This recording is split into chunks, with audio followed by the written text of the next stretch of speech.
A lesser man would have felt it was his own dreams and ambitions that struck the reef, and the shuddering blow of it was his future splintering apart rather than the beams of our ship. And I, for one, believed we were well and truly fucked, knew it as a certainty that many of us would be dead before daybreak. But our great captain showed not a moment of doubt that he would save us, as if the strength of his determination alone would hold the ship together, as if he had seen how it would be written, and he would, through his own strength and determination, hold us afloat to limp to shore, where our injured vessel could be hauled up upon the bank to be repaired.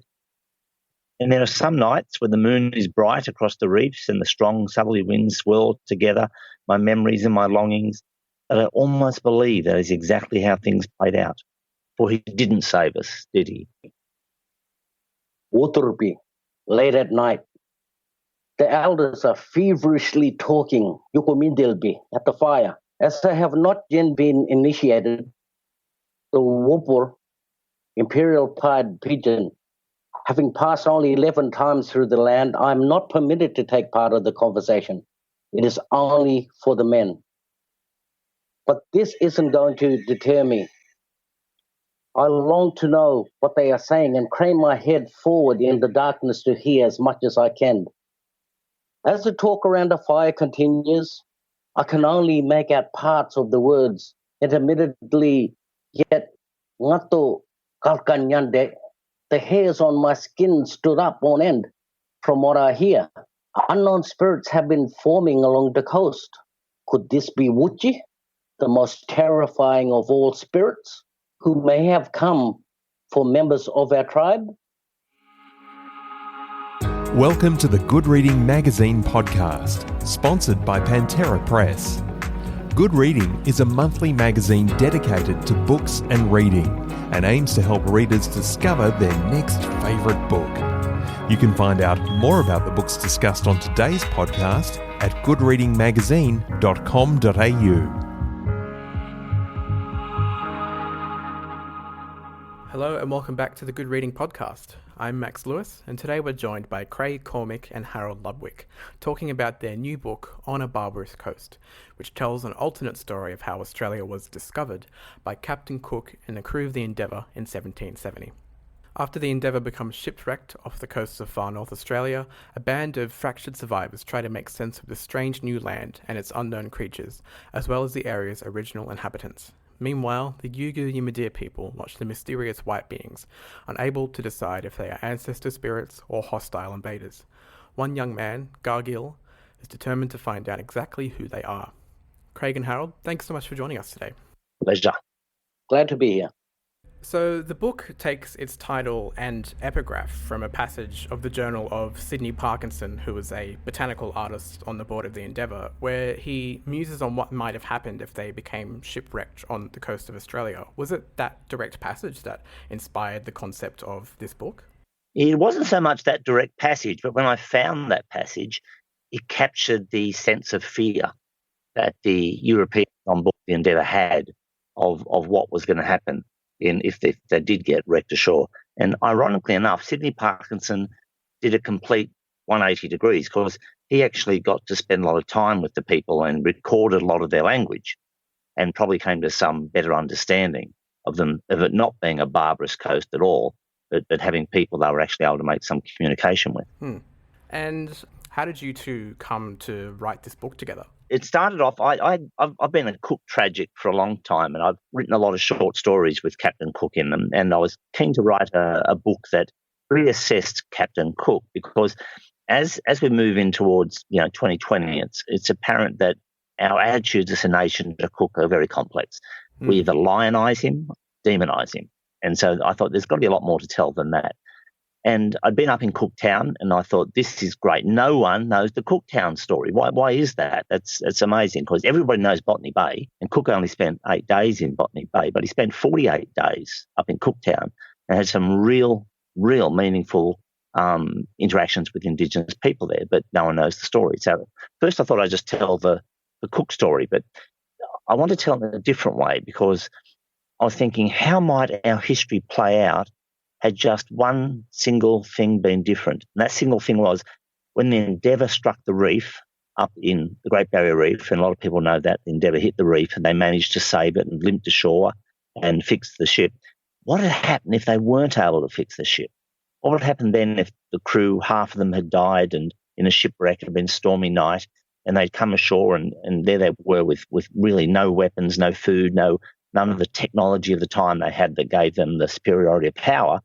What would happen if they had nothing and Indigenous people had all the superiority? How would that play out? And that was that what if question that drove the whole idea. Then when I went up to Cooktown, I met with lots of different Indigenous people and talked to them about my idea and talked about the rest of it. Some of them shook their head and said, "What are you talking about? That's a crazy idea."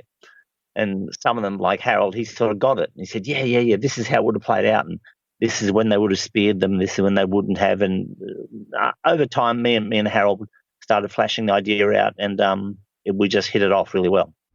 So, Harold, what was it that drew you to the idea of this book that Craig brought to you? Well, it's through history and the records. From day dot, they call their people savages and Indians and things like that, but no one ever spoke about the humanity of our people, how we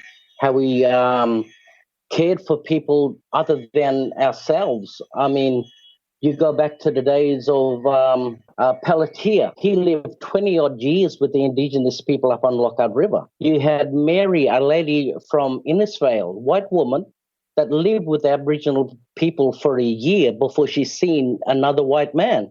So I thought, this is a great idea. This book really encapsulates the humanity of the Indigenous people that people never talk about.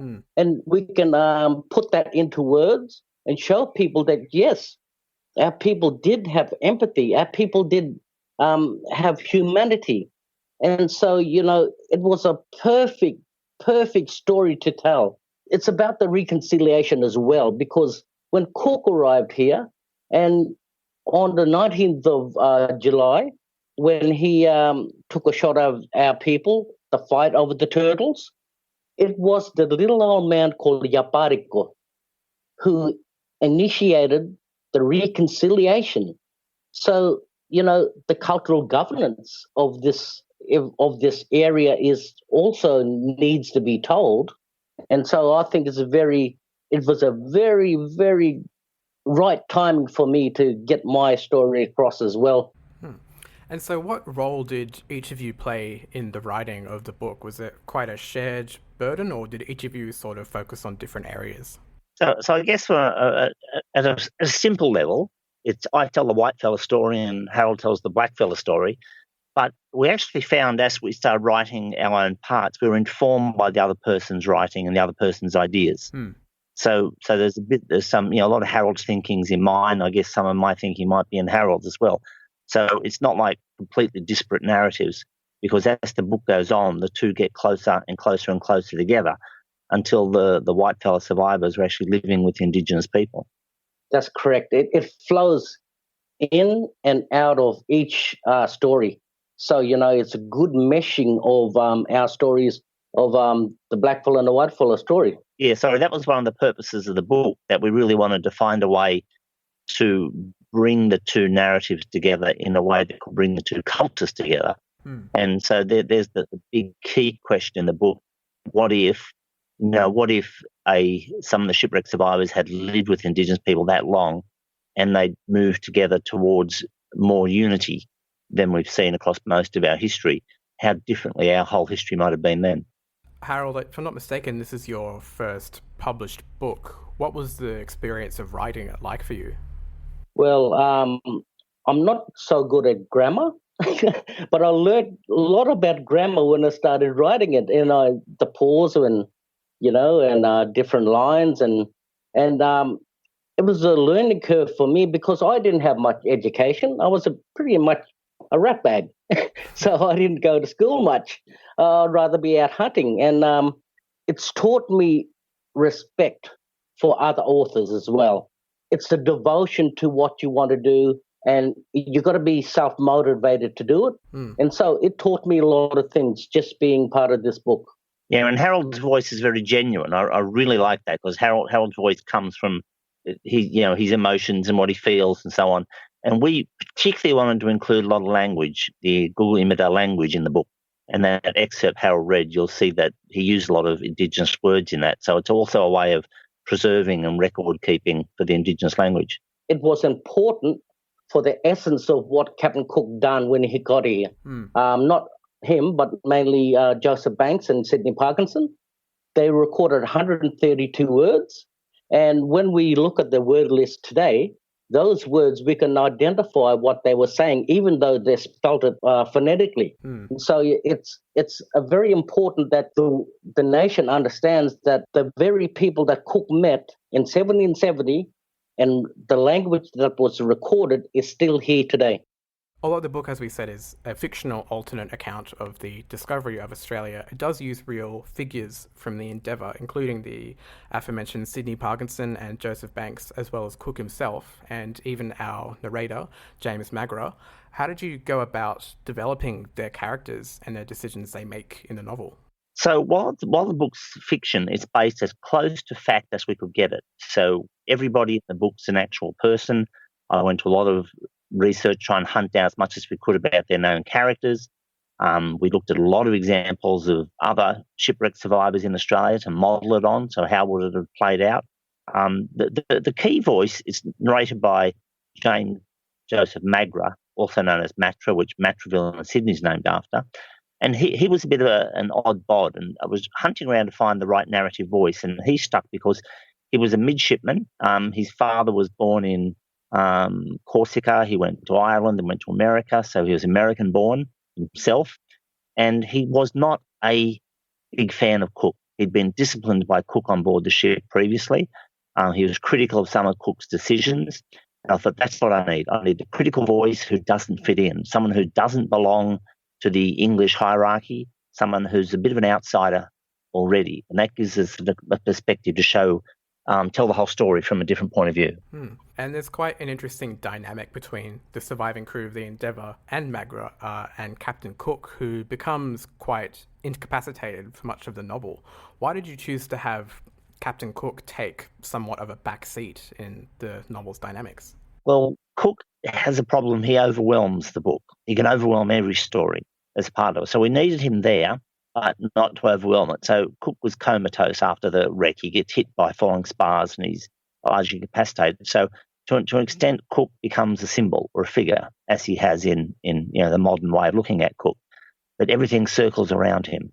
It's all about how do we keep Cook alive? How do we keep the captain alive? If only the captain would wake up, he'd solve this problem, because the crew, with no figure of authority, and we've killed off all the senior officers, they start going a bit Lord of the Fliesy. The Marines start splintering from the sailors, start splintering from the scientists, and there's no one in authority.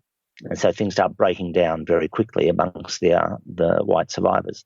And as you've said, there's a sort of idolization of Cook and the narrative of Australia's discovery. I guess, were you at all worried about causing a potential backlash with how the book handles these subjects and kind of twists them around? We've reached a point where we need a more nuanced picture of Cook. Yeah. And there are quite a few books coming out at the moment that just play Cook either as the villain or as the hero. And I think we had to do something broader, and we had to look at because Cook was a victim of his times as much as everybody was of their times. So I have a very different picture of Cook, I think, than many authors do. I thought he was more benevolent than he's often made out, but he was operating in a time when what was benevolence was pretty tough yakka anyway. So putting Cook, not making the book necessarily about Cook, is a way of getting around that as well. Yeah. The history of Cook, everything has come from the ship to shore sort of journals, and there's never been our representation of what was written in the journals and decoding what was written about the turtles, even the fish that Banks gave to one of the Indigenous people here at Endeavour River. So I think that it was time now for our people, the first peoples of this country, to add, we are the bookend of that story, the journals, because everything that was written from English point of view had no substance until we add what is being written about. The simple things of, the fires they seen around here, the blood not being spilled here on Waimbur. So I thought, with this book, we can start adding the flavor to that history in a way that people, they just want to learn more about it from our point of view as well. Because all we hear about is Cook, but now we can hear about all the other groups along the coast that Cook went past. I think that it could have been bad. He had guns, he had everything like that, but he showed the benevolence, like Craig said. I think it's a great story that the nation should know about in its entirety. And as we said, we're told the story of the Gugu Yimidir perspective through Gargill. What was the thinking in developing his character? Well, I think what we needed is that bridge between both different cultures. Tupaya's servant boy was around the same age. So this is the conduit that sort of brought them together, the chance meeting of Gargill and Tupaya's young servant. So we should throw in there a bit of background that Cook had with him. Yeah, Cook had with him a Tahitian holy man, Tupaya, and his young boy, Taheta. And we decided, me and Harold, in talking, that the first bridge had to come from that point that was neither the full Indigenous side nor the full European side. So we've got the young boys making that first meet, because the boys look beyond. The boys don't belong necessarily to the fully integrated society on both sides, and they can be the first ones that make that link. And it's a good link, because we know ourselves that we don't know difference between color, religion, or whatever when we're young people. It's a taught or learned thing. And so having these two little young characters, they don't see the difference, but they're curious like children are. And so, that sort of brings it together. And Harold, you're a Gugu Yimidir man yourself, and you work as a guide and a cultural historian in Cooktown. How did you weave your knowledge through your culture and your work into the book? Growing up, I didn't have much of a childhood, because I used to hang around all the old fellas. And I used to listen to their stories, and, it's speaking in Cook Yimidir. It sort of stuck with me. So 90%, I'd say 90% of my stuff, what I put in there, from the Indigenous point of view, is 90% true. I mean, I had to traverse the lands, the spirits. Even when we seen our people seeing Captain Cook coming into the Endeavour River, our people thought they were Milkandur and Galkalwunkul, and these two were ancestors of ours that we believe were coming back from the east. So, I had an opportunity to,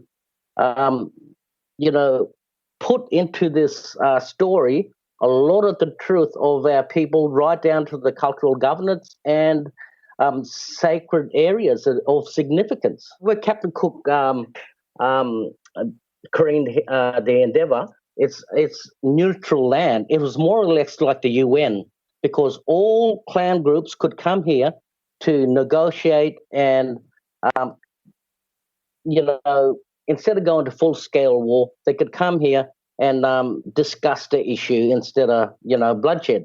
But on this certain area here in Cooktown, no blood was to be intentionally spilt. And when Captain Cook shot one of our Indigenous people, this is where the cultural governance kicked in, and the little old man they refer to, whose name is Yapariko, actually initiates what was bestowed on him as a leader and an elder to stop further bloodshed. And that's how this reconciliation that happened in 1770 came about. And this is one of the greatest stories in Australia. And the reconciliation rocks is something we're trying to get state heritage and national heritage over, because this reconciliation was before time, before colonization, and was a good story that Australia needs. Because things could have gone very hairy, because you had the Indigenous people getting very cranky that Cook had taken so many turtles from the ocean, overfishing the resource. Then it led to a bit of conflict, and they one side had spears, one side had nets, and it looked like it was going to get pretty nasty until that little old man came out with a broken spear and led to reconciliation, got them all to sit down in peace together. And had that not happened, it could have gone ugly, as it had in New Zealand, as it had in many other places Cook visited.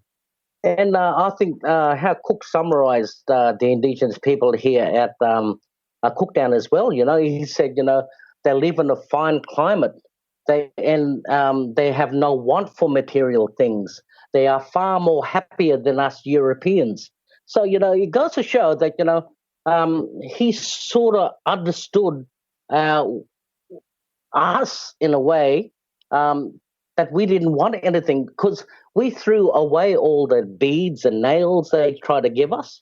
But when they gave us a fish, our people were overjoyed, because that fish represented a practical use as food, And so, it's I think it's a great story that the curriculum really misses in Australia as well. You mentioned earlier that you took inspiration of people who were shipwrecked or otherwise lived with Indigenous Australians for a period of time. What were some of these stories, and how did you incorporate those into the book? Yeah, so we looked at a lot of the survivors, particularly those in Queensland, like James Davis, James Morrill, Barbara Thompson, and Narcissus Pelletier, which Harold's referenced earlier. But they had Indigenous names. James Davis was known by the people who lived with as Durumboy. James Morrill was known as Karkinjib Wombil Mooney. Barbara Thompson was known as Gion, and Narcissus Pelletier was known as Anko. Narcissus Pelletier lived north of Cooktown for almost 20 years, I think it was. And when he was discovered by Europeans, he didn't want to go. He wanted to stay there. He didn't want to be taken away, and they had to almost forcibly kidnap him to get him away. So looking at those stories and reading those narratives gave us a lot of insight into how this would have played out. I know for the anniversary of Cook's Landing, the government wanted to build a replica of the Endeavour and sail it up and down the Australian coast, and there was a lot of controversy around that plan. I was curious what you two thought of that. I've actually crewed on that. So the Endeavour replica was built some time ago, and so it's parked outside the National Maritime Museum in Sydney. And in doing research, I spent 5 days as a crew member on the Endeavour, and I got to sleep in the hammock and climb up the rigging and be seasick off the top of the rigging like any good sailor. The way the government did that was a bit ham-fisted, I think, because it could have been done as a symbol of reconciliation along the coast rather than trying to make it a round Australia visit of rah, rah, rah. For Captain Cook and what we've done as white settlers. I think they missed the boat, if I can use that analogy, on the way that could have been something very different. When we think about Cook, we think about all the massacres that came later on because of the claiming of this country. And I think that I think we should separate 1788 from 1770. 1770 was a different time, and Cook came from humble beginnings. He was broke as a church mouse. He couldn't afford his father couldn't afford his education, so his father's employer paid for his education. He knew what it was to be humble. He had a different view than other explorers that just come in willy-nilly, like the Dutch up on the West Coast. They just shot at all the people in Arakan and things like that on the way up. So, I think this is a story Australia needs to know. And the sooner we get that in our curriculum, the better. Just to cap everything up, I was curious what you would like readers to take away from the book overall. So I want readers to understand both the fragility of Cook's survival along the Great Barrier Reef, how close it could have been to having a different outcome in history, and had we had that outcome of history, and had we had closer interaction living between European survivors and Indigenous people, what a very different outcome our history would have been. So the way we played out is the few survivors left at the end understand the Indigenous people really well, and they understand the Europeans. And so imagine what would happen if the next European settlers, arrivers had arrived and they were met with somebody who spoke English and understood them and could negotiate outcomes. So we wanted to have these disparate narratives and disparate ways of thinking, which we still have today, too disparate between the white Australia and black Australia. If they'd found ways to merge and mingle into a more unified common voice together, and can we still achieve that in modern Australia? Right, yeah, I'm 100% behind you on what you said. So what I'll say is that, going beyond the characters and actually immersing yourself in the story where we can come together in difficult times like we are now.